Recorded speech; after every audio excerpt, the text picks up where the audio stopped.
I made a pivot, working with you guys and learning about the immune system and inflammatory processes.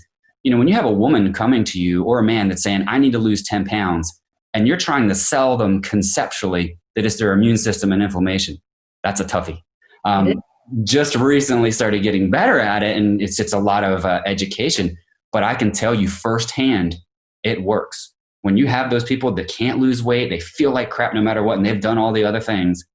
When you work on the inflammation, you work on oxidative stress, you work on the immune system, magically they start to lose weight again. So as opposed to working on calorie restriction. Correct. Stress those cells even more, just like we talked about with the colonocyte. If you're not giving it the energy source it needs, then it's going to cause an inflammatory process. And remember that people have probably stuffed away inflammatory chemicals in those fat cells for years.